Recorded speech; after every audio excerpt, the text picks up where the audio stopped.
ഈ സഖാവ് ജി സുധാകരനെ നമുക്ക് അങ്ങനെ പെട്ടെന്നൊന്നും തള്ളിക്കളയാൻ പറ്റത്തില്ല. അദ്ദേഹം പാർട്ടി വിട്ടു എന്നേ പറയുന്നുള്ളൂ.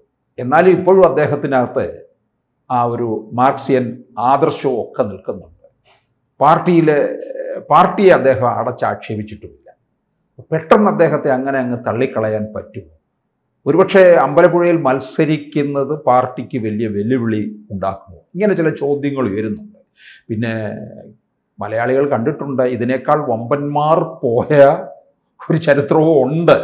എം വി രാഘവനും കെ ആർ ഗൗരിയമ്മയും ഒക്കെ പോയ വഴിയിലൂടെ തന്നെ ആയിരിക്കുമോ ഈ സുധാകരനിലും ആ അധ്യായം അവസാനിക്കാൻ പോവുകയാണ്? അതിൽ അദ്ദേഹത്തിൻ്റെ കാര്യത്തിൽ അദ്ദേഹം മാർക്സിസ്റ്റ് സൈദ്ധാന്തികൻ എന്നാണ് സ്വയം വിശേഷിപ്പിക്കുന്നതും ആളുകളെ കൊണ്ട് പറയാൻ ശ്രമിപ്പിക്കുന്നത്. മാർക്സിസത്തിൻ്റെ ബാലപാഠം പഠിച്ച ഒരാൾ ഒരിക്കലും പാർലമെൻ്ററി വ്യാമോഹമെന്ന ഏറ്റവും അധമമായ ഒരു പ്രക്രിയയ്ക്ക് അടിപ്പെടില്ല. പാർലമെൻ്ററി പ്രവർത്തനം കമ്മ്യൂണിസ്റ്റുകാരനെ സംബന്ധിച്ചിടത്തോളം അവൻ്റെ പൊതുസംഘടനാ പ്രവർത്തനത്തിൻ്റെ ഭാഗം മാത്രമാണ്. അതൊരു പ്രാമുഖ്യമുള്ള കാര്യമല്ല. സുധാകരനെ സംബന്ധിച്ച് 7 തവണയാണ് ഈ പാർട്ടി അദ്ദേഹത്തെ മത്സരിപ്പിച്ചത്. വേറെ ഏതാളിന് ഈ പാർട്ടിക്ക് ഇത്രയും സൗഭാഗ്യം കിട്ടിയിട്ടുണ്ട്? ആ 7-ൽ 4 തവണ അദ്ദേഹം MLA ആയി. അതെ, 4 തവണ MLA ആയി, മന്ത്രിയുമായി. അതിൽ 2 തവണ 2 ടേം 10 വർഷം മന്ത്രിയായി.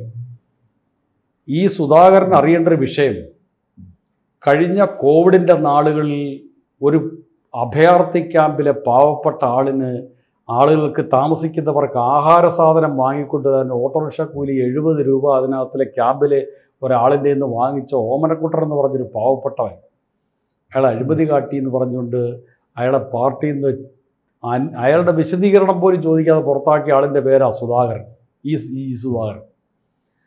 ആ ഓമനക്കുട്ടൻ ഇന്നും കടുത്ത പാർട്ടിയാണ്. ഓമനക്കുട്ടൻ ഈ മാർക്സിസം ഒന്നും പഠിച്ചിട്ടില്ല.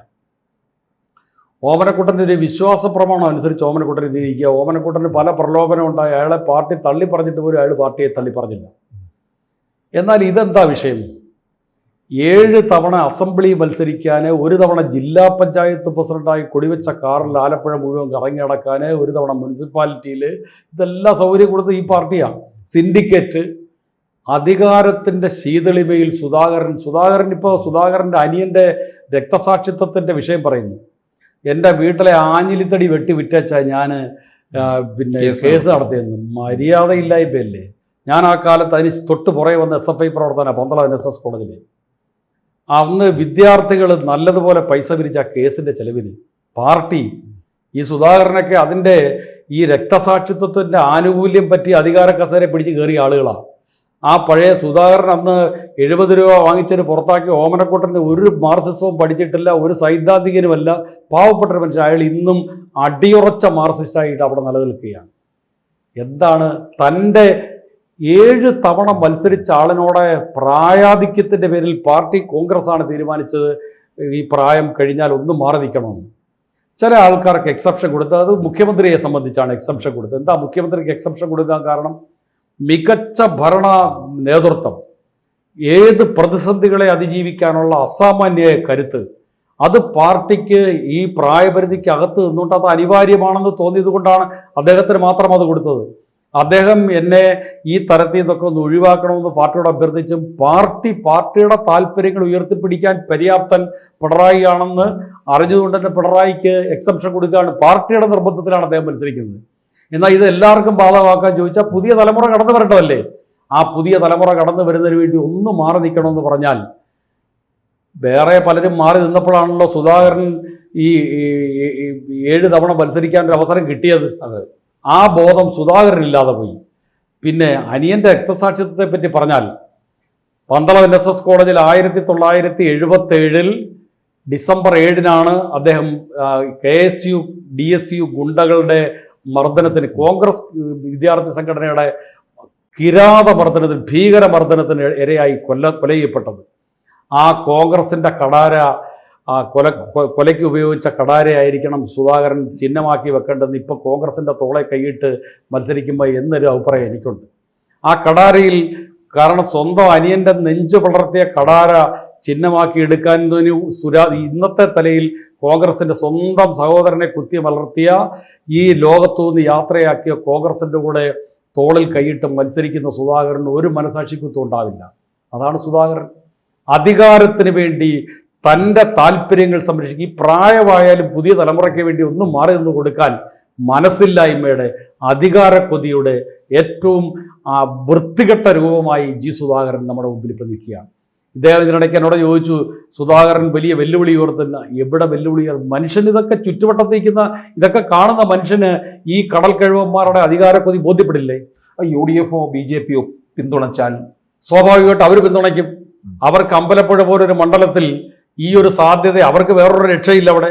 എന്നാൽ പിന്നെ ഈ ഒരു അവസാനത്തെ കച്ചിത്തുരുമ്പിൽ അഭയം തേടാൻ ഈ മറ്റ് പ്രതീക്ഷയില്ലാത്തവൻ്റെ താല്പര്യം ഉണ്ടാവുമല്ലോ.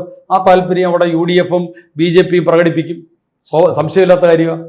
അങ്ങനെ പ്രകടിപ്പിച്ചാലും സുധാകരൻ രക്ഷപ്പെടുമെന്ന് നമുക്ക് വിചാരിക്കാൻ കഴിയും. കാരണം ഇതൊക്കെ കാണുന്ന മനുഷ്യൻ ഈ 76-ാം വയസ്സിലും ഈ കൊതിയോടെ മറ്റൊരാൾ എഴുന്നേറ്റ് നല്ലപോലെ നടക്കാൻ വയ്യ. എപ്പോഴും നമ്മളാ ദൃശ്യങ്ങളിൽ കണ്ടില്ലേ, നല്ലപോലെ എഴുന്നേറ്റ് നടക്കാൻ വയ്യാത്ത മനുഷ്യൻ വീണ്ടും അധികാരാർത്ഥി.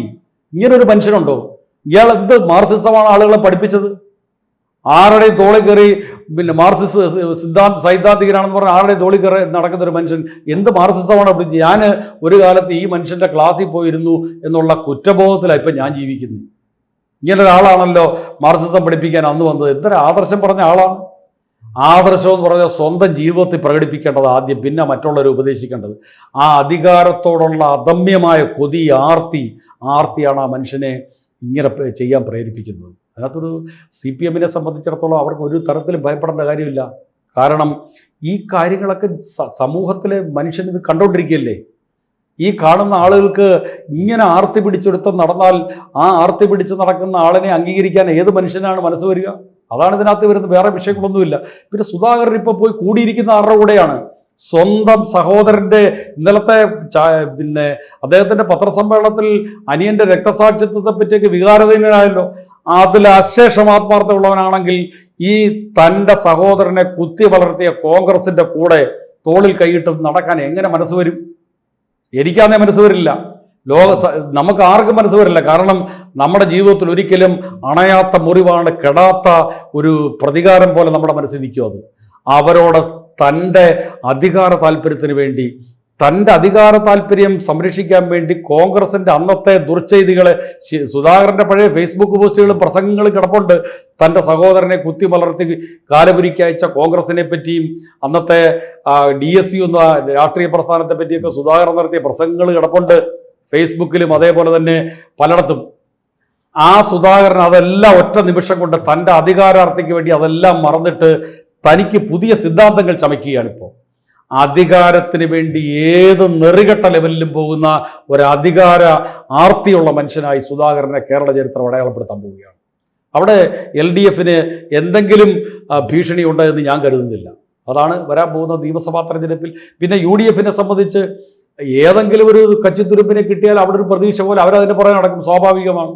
ഒരു ചെറിയ ചലനം പോലും അമ്പലപ്പുഴ നിയോജക മണ്ഡലത്തിൽ ഇടതുപക്ഷ കേരളത്തെ ഈ വികസന മുന്നേറ്റത്തിലേക്ക് നയിച്ച ഇടതുപക്ഷ ജനാധിപത്യ മുന്നണി ഗവൺമെൻറ്റിൻ്റെ തുടർച്ചയ്ക്ക് വേണ്ടി ജനങ്ങൾ വോട്ട്. ഇപ്പം തന്നെ നടന്ന സർവേകളിലെല്ലാം ഇടതുപക്ഷ മുന്നണി ജയിക്കും എന്ന ഒരു പ്രതീതി കേരളത്തിലാകെ ഉയർന്നു വന്നിരിക്കുന്ന സാഹചര്യത്തിൽ ഒട്ടും അമ്പലപ്പുഴയെ മാറി നിൽക്കാൻ പോകുന്നില്ല. കൂടുതൽ വാർത്തകളും വിശേഷങ്ങളും നിങ്ങളിലേക്ക് എത്താൻ ABC മലയാളം സബ്സ്ക്രൈബ് ചെയ്യുക, ബെൽ ബട്ടണും അമർത്തുക.